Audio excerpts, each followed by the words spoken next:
আজকের প্রসঙ্গ আবার ইরান নিয়ে। ইরান আমেরিকান যুদ্ধ একটা পর্যায়ে একটা কম্প্রোমাইজ হয়েছে, চুক্তিও সই হয়েছে, কিন্তু এটা চুক্তি হলো প্রি চুক্তি। পি মানে চুক্তির আগের চুক্তি, এমওইউ, মেমোরেন্ডাম অফ আন্ডারস্ট্যান্ডিং। এইটা যদি 1 মাস ভালো চলে তাহলে চুক্তি হবে, নাহলে হবে না। ফর্মাল চুক্তিটা, ফাইনাল চুক্তিটা হবে, নাহলে হবে না। তো সেক্ষেত্রে একটা বড় ধরনের ধাক্কা খেলো ডেফিনেটলি। যেন আমেরিকানরা ওয়েট করতেছিল যে, আপনারা জানেন যে গত 4-5 দিন ধরে খামেনির যে মৃত্যু হয়েছিল তার জানাজা হয় নাই, লাশ রেখে দেওয়া হয়েছিল। তার জানাজা অনুষ্ঠিত হলো, জানাজার ক্রিয়াকর্মাদি গত 5 দিন ধরে চলেছে, সেটাই এখন শেষ হচ্ছে। তো শেষ হওয়ার একদিন আগেই বোধহয় আমেরিকা আবার আক্রমণ করে বসছে। আক্রমণটা ঘটলো এই জন্য যে ইরান যেভাবে হরমুজ প্রণালী দিয়ে, যে পথ দিয়ে তেলবাহী জাহাজগুলোকে যাওয়ার পথ দিয়েছিল, নির্ধারিত করে দিয়েছিল, সেগুলো না মেনে আমেরিকানরা অন্য পথে যাওয়ার চেষ্টা করেছিল এবং সেখান থেকে ওয়ার্নিং দেওয়ার পরে ইরানিরা সেই জাহাজে আঘাত করে। সেখান থেকে তার প্রতিশোধ হিসেবে এইবার আমেরিকানরা ইরানে আক্রমণ করে। এইবার ইরান সাথে সাথে যতগুলা মিডল ইস্টে আমেরিকান ঘাঁটি আছে কোনোটা বাদ দেয় না, এবং একই ঘাঁটিতে একাধিক বোমা মারছে তারা। সো এই ধরনের একটা পাল্টাপাল্টি ঘটনা চলে গেছে। স্বভাবতই সবার মনে শঙ্কা যে তাহলে কি ইরান আমেরিকান বোঝাপড়াটা, চুক্তিটা কি ভেঙে যাবে বা ভেঙে গেছে অলরেডি, এই নিয়ে প্রশ্ন উঠে গেছে। ওকে, এই পুরো ঘটনার সবচেয়ে অখুশি যেই ব্যক্তি বা দেশ, সেটা হলো আমাদের নেতানিয়াহু, ইসরায়েল এবং নেতানিয়াহু। তারা হেন চেষ্টা নাই যে এই চুক্তিটা যেন না হয়, তার চেষ্টা করে যাচ্ছে না। সম্প্রতি সেই ধরনের একটা চেষ্টার প্রকাশ দেখা গেছে। ডোনাল্ড ট্রাম্প কালকে সাংবাদিকদের সামনে এসে দুঃখাকিনি গাইছে, জানেন আপনারা ওরা আমাকে মেরে ফেলতে চায়।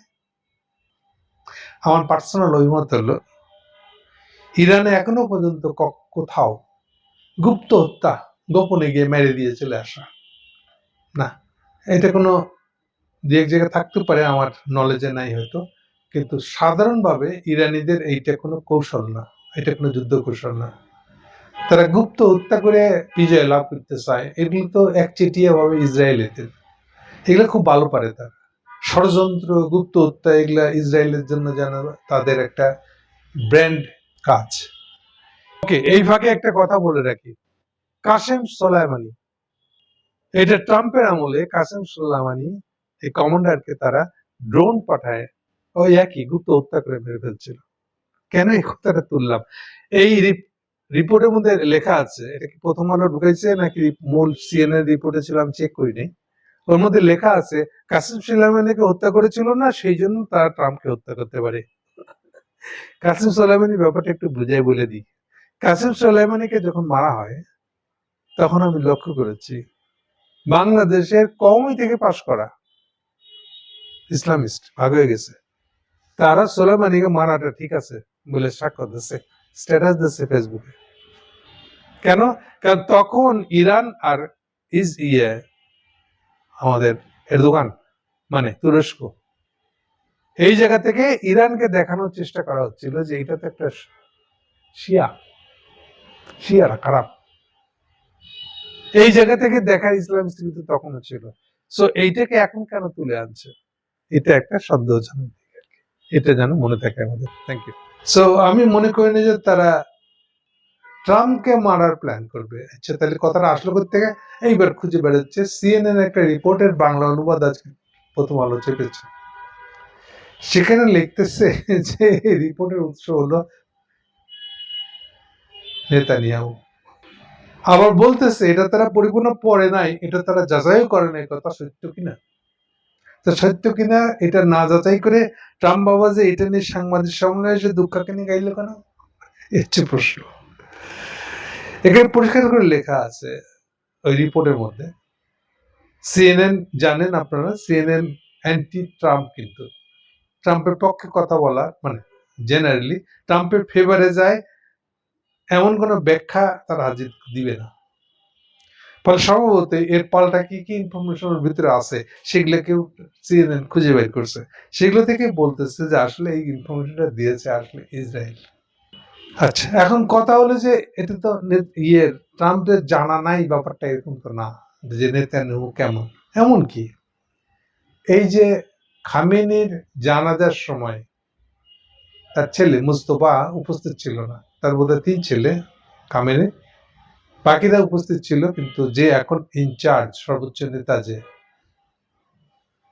সে উপস্থিত ছিল না। এইটা নিয়ে প্রথম হলো একটা ঠ্যাস মারা আর্টিকেল করছে। আর্টিকেল অরিজিনটা এরকম ছিল, অরিজিনটা আল জাজিরা থেকে নিয়ে আসা, কিন্তু কেন ওখানে মুস্তফা গেল না, এটা নিয়ে নাকি জনমনে অসন্তোষ তৈরি হয়েছে। আচ্ছা, ইরানি লোকদের নামে কি কথা চালাই দিল দেখেন।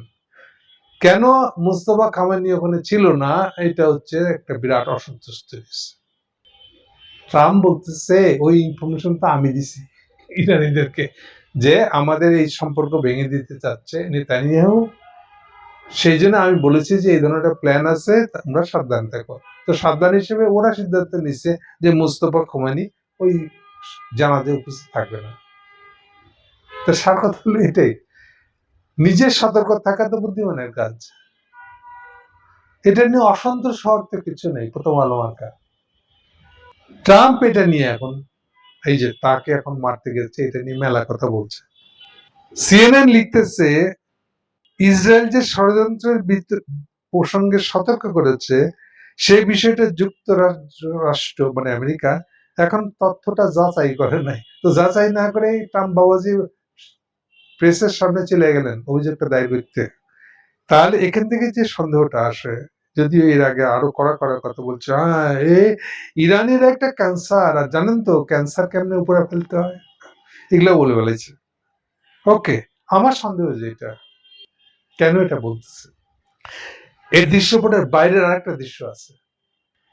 এই যে ট্রাম্প আমেরিকানদেরকে সৈন্য নামাইছে, আমেরিকান সৈন্য নামিয়েছে, এইটা ট্রাম্পের ঘোষিত নীতির বিরোধী। কেমন? ট্রাম্প এই ইলেকশন মানে এখনকার যে 2 বছর চলতেছে, এই ইলেকশনের যে শপথ নিয়ে ক্ষমতায় প্রেসিডেন্ট হয়েছে, এই ইলেকশনের তার যে ম্যানিফেস্টো ছিল সেখানে বলা ছিল যে আগের গভর্নমেন্ট গুলা যুদ্ধে জড়ায় দেশের টাকা নষ্ট করছে, দেশের টাকা $38 ট্রিলিয়ন ধার হয়ে গেছে, আর নতুন করে সে ধার করতে চায় না, বরং এটা কমাইতে চায়। এটা হচ্ছে ট্রাম্পের নীতি। এবং সে উল্লেখ করছিল বিশেষ করে জেলেনস্কি অর্থাৎ ইউক্রেনের যুদ্ধে ও বাইডেনের টাকা খরচের বিরুদ্ধে কথা বলছিল। তা এখন ট্রাম্প বাবাজি আপনি কেন ইরান যুদ্ধে গেলেন? তাহলে মিলল না আপনার কথা। এখানে আপনি আপনার ইলেকশনে নীতি নিজেই নিজের নীতি বরখেলা করছেন। আচ্ছা, এত কথা বলছি কেন? আমি বলছি এই জন্য ট্রাম্প বাবাজিও $7 বিলিয়ন একটা আবেদন তাদের সংসদে পেশ করছে যে $7 বিলিয়ন আমাকে এই যুদ্ধের জন্য খরচ দিতে হবে। অলরেডি ইরানের জন্য যা করছি, বোমাবাজি করছি, বিশেষ কাজ কামে সৈন্যবাহিনী লাগাইছি, তার জন্য আলাদা একটা বাজেট লাগবে $7 বিলিয়ন, সেটা সংসদে পড়ে আছে। বুঝতে পারতেছেন এটার কি হবে, এটা পাস হবে কি হবে না, এটা নিয়ে মেলা গেঞ্জাম হবে। এমনকি ট্রাম্পের যে পার্টি রিপাবলিকানরা, তাদের ভিতরেও 2 ভাগ আছে, এক ভাগ দিতে সমর্থন দিবে আর এক ভাগ দিবে না। আর ডেমোক্রেটরা তো দিবেই না, মূল কারণ হলো নভেম্বর ইলেকশন আছে, মিড টার্ম ইলেকশন, এবং এটা কম বেশি সবাই নিশ্চিত যে এই মিড টার্মে গোহারা হারতেছে ট্রাম্পের পার্টি। ফলে এই পরিস্থিতিতে তারা ট্রাম্পকে এই যে বাজেট, এই যে জায়গায় তারা ঘাট ধরতে পারে, ট্রাম্প সবকিছুতে স্বাধীন, যুদ্ধ ঘোষণা থেকে শুরু করে সবকিছু, কিন্তু টেকা লাগবে যখনই তখনই সে এই 2টা সংসদের উপর নির্ভরশীল। ওই 2টা সংসদ এটা পাশ না করলে সে এই টেকা নিয়ে যুদ্ধ চালা যেতে পারবে না। ইতিমধ্যে এই যুদ্ধ বিরোধী কি করা যায়, ট্রাম্পের হাত পা বেঁধে দেওয়া যায় কিনা, তা অনেক চেষ্টা করেছে এই 2টা সংসদই, তাদের উচ্চ কক্ষ নিম্ন কক্ষ, সিনেট এবং সংসদ মানে কংগ্রেস, দুইটাই। ওকে, তাহলে এখন যেটা দাঁড়ালো, তাহলে এখন এটা করছে কেন? আমার সন্দেহ হচ্ছে এটা কি তাদেরকে হুমকি দিতেছে, দেখো তোমার প্রেসিডেন্ট মারা গেলে কিন্তু বুঝছো, তোমরা টাকা না দিলে কিন্তু দায়ী হবা। এই জন্য আমার মনে হয় না এতে ডাল গুলবে, এটা সেন্টিমেন্ট ক্রিয়েট করে কোনো লাভ হবে না। সেন্টিমেন্ট ক্রিয়েট করে ডেমোক্র্যাটরা অ্যালাউ করবে যে এই $7 বিলিয়ন ছাড় দিয়ে দেওয়া। আমার মনে হয় না এটা করবে।